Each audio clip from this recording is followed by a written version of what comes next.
এখানে আমাদের প্রবাসী বাংলাদেশিরা অনেকে এখানে কর্মরত আছেন। আমি দেখতে পাচ্ছি এখানে যে আমাদের কয়েকজন প্রবাসী ভাই খেতে কাজ করছেন। ওনাদের সাথে কথা বলার চেষ্টা করব, ওনাদের সাথে জানতে ওনাদের বিষয়গুলি। আমাদের সাথে থাকেন।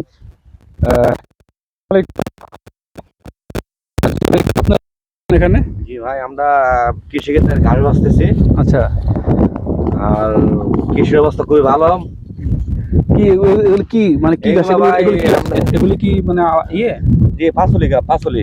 এটা ফালান ফসল গাছা? হ্যাঁ, পাচলি, এই যে এগুলো পাচলি। আচ্ছা, আপনারা এখানে কাজ করেন? জি জি, কত বছর থেকে আছেন এখানে? আমি এখানে আছি আজকে 6 মাস যাবত। 6 মাস যাবত। জি। কিরকম আপনাদের মানে কেমন সুযোগ সুবিধা, কেমন আপনি? সুযোগ সুবিধা খুবই ভালো। আচ্ছা, মানে বেতন ইনশাল্লাহ সবকিছু ক্লিয়ার আছে। আচ্ছা, সবই পান? সবই পাই। কোনো সমস্যা মালিক আমরা খুবই মানে দেখশন রাখে। মালিক কোন দেশি? বাংলাদেশি।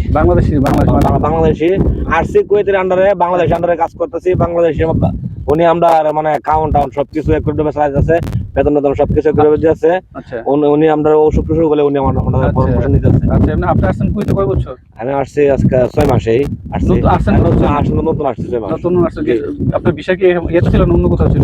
আমার ভিসা মাঝরাই ছিল। মাজার ছিল। আচ্ছা আচ্ছা, কিরকম খরচ হয়েছে বিষয় মাজারের বিষয় দিয়ে? এই তো 2.5 লাখ টাকা খরচ হয়েছে। বেশি খরচ হয় না মাজারের দেশে? না। আচ্ছা, আরেকটা বিষয় জানার চেষ্টা করি যে আসলে এই যে এই মাজরা মানে এই যে কৃষিখাতের বিষয় কিন্তু খুবই সস্তা। সস্তা বলতে গেলে ওনারা শুধু টিকিটের খরচটা দিয়ে আসে। তো এই ক্ষেত্রে অনেকেই পায় না, যারা এখানে কুইতিদের সাথে কাজে করেন বা ভালো সম্পর্ক ভালো, ওনারা কিন্তু কোনো না কোনোভাবে বিষয়গুলি বের করে থাকেন এবং ওনাদের নিজের আত্মীয় স্বজনগুলিকে নিয়ে আসেন। তো ওনারা যা কথা বলছেন, আরেকজন ভাই আমাদের কাজ করতেছেন, ওনার সাথে কথা বলবো। যে আপনার নামটা বলবেন? আসসালামু আলাইকুম, আমি মোহাম্মদ শহীদুল ইসলাম। আপনার বাড়ি কোথায়? আমার বাড়ি নোয়াখালী জেলা। নোয়াখালী জেলা। আপনি কত বছর কুয়েত? আমি 4 বছর। 4 বছরে। আপনি কি এই 4 বছর কি এই কাজে আছেন না আগে অন্য কোথাও ছিলেন? না, আমি আগে অন্য কাজে ছিলাম। আচ্ছা, এখন এখানে আছেন। এখন কেমন আছেন এখানে? কেমন? আলহামদুলিল্লাহ ভালো আছি। আচ্ছা, ভালো ভালো আছেন মানে বেতন সব ঠিকঠাক পান বা ইনশাআল্লাহ সব দিক ঠিক আগের আছে। চেয়ে ভালো আছেন? আগের চেয়ে ভালো আছি। আচ্ছা আচ্ছা।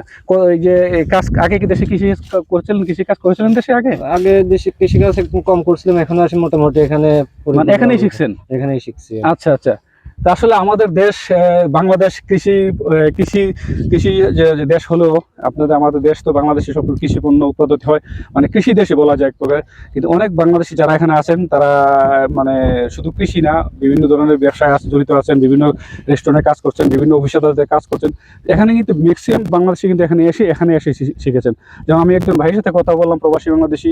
উনি বললো এখানে এসে উনি এখানে কৃষি কাজ এখানেই শিখেছেন। এবং ওনারা ভালো আছেন। অ্যাকচুয়ালি ওনারা কিন্তু এখানে ভালোই আছেন, যে মোটামুটি বেতন বা বিভিন্ন আনুষঙ্গিক গিয়ে দিয়ে। এবং যারা বললাম যে ওনাদের ম্যাক্সিমামই কিন্তু বাংলাদেশের অধীনে কাজ করেন, মানে বাংলাদেশি যারা কুইতিতে থেকে জায়গাগুলি নিয়ে, এই জমিগুলি নিয়ে লিজ নিয়ে ফসল ফলাচ্ছেন, ওনারা আবার বাংলাদেশি বিভিন্ন দেশের লোকজনদেরকে নিয়ে এই জমিগুলি বিভিন্ন ফসল উৎপাদিত করছেন। সেক্ষেত্রে যতটুকু জানা গেল যে বাংলাদেশিদের চাহিদাটা সবচেয়ে বেশি। বাংলাদেশিরা সবসময় কাজে এগিয়ে থাকে বিভিন্ন, এবং খুব কম সময়ে বিভিন্ন কাজ ওনারা ওনাদের নিজ দক্ষতার কারণে খুব সহজে আয়ত্ত করে নেয়। আচ্ছা, এটা বন্ধ দেন।